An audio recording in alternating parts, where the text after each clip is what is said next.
All right, welcome to another hunt study where we study the hunt and try to learn something. Super happy to be bringing this hunt study. This is the one I've been waiting for a long time with Spruce, my green started dog, and today was a breakthrough hunt. Things actually clicked for this dog today. It was extremely cold for north central Arkansas, 15 degrees, windy. Typical day where you get up and you're like, man, there's no way the squirrels are moving in this. I wanted to run this morning when I got off work, but it was 9 degrees, and I just thought maybe the afternoon would be better because it was supposed to warm up to around 20, and that might be a big deal. Turns out it was, but it just goes to show you when you're starting a new dog, hit the woods anyways. So started out slow, started out running up and down the road, straight from the parking lot, which I don't like. Nothing to keep their attention. It quickly turns into smelling the smells and peeing on bushes where other wild dogs and dogs have peed, and that's not doing what we want. So I got him in the woods as quick as I could, and as soon as I got him in the woods, he started hitting squirrels, and for whatever reason, they were moving, which I was grateful for. Right away, he got on a squirrel that I saw, the one you're seeing right now. Actually, he got on it, and I initially was just wanting this day, because I didn't think the squirrels would be moving, to be just walking through the woods with a shotgun.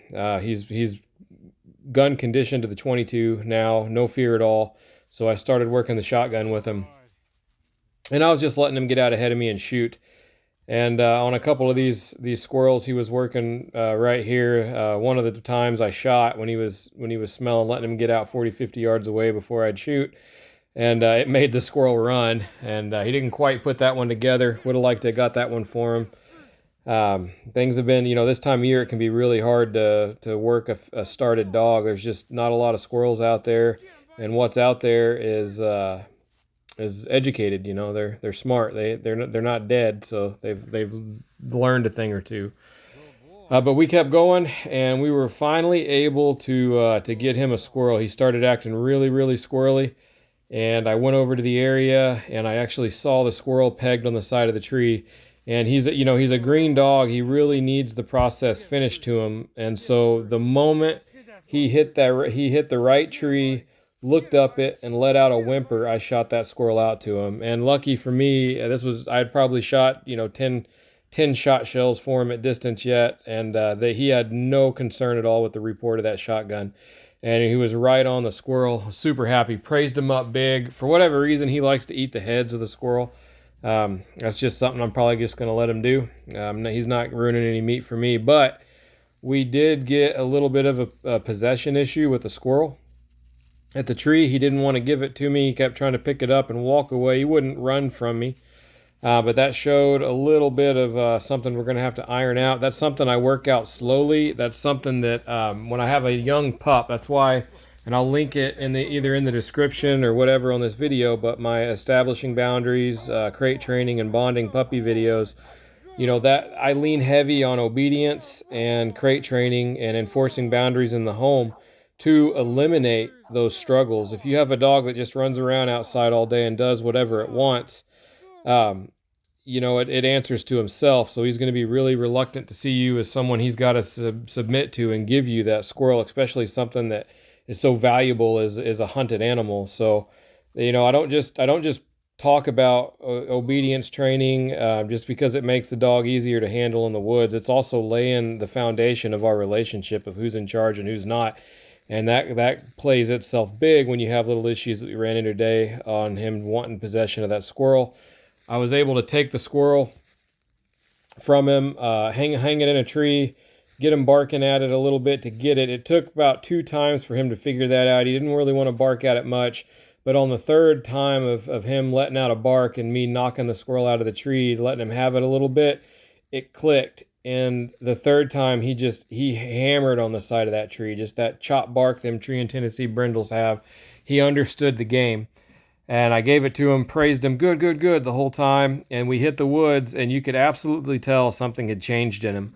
At that point, when we hit the woods, he was hunting hard. He was hunting with a purpose. We ended up getting 3 more trees after that, and I saw 2 of the 3 He should have been rewarded on another one. One was timbering out, and I just flat missed. I missed 5 shots with the 20 gauge, and I was using that pump that I don't shoot a lot. I don't hit as well with it as my CZ, my ultralight, but I ain't making excuses. I should have killed that squirrel for him. Really wish I could have, because right now it's so important to drive home the fact that he's put it together, that like, hey, these things are in the trees and I'm supposed to bark to get them. Now we want to reward him as much as we can to start the process of finishing him out.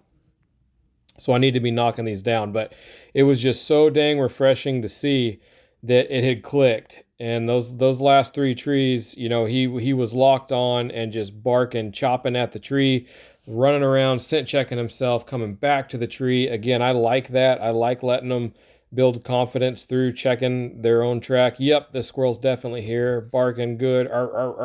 That's when I want to, in a perfect world, reward them for that. Be able to shoot them out. But we got a whole lot to build off of after today. Now it's really important and time-wise to hit the woods with him and get as many squirrels as I can shot out for him, because now it's the game has clicked. He's understanding it, and now I need to take him as much as I can and advance him. And that's the thing. No matter how crappy the weather seems, if you got a started dog, get out there. They're going to learn something.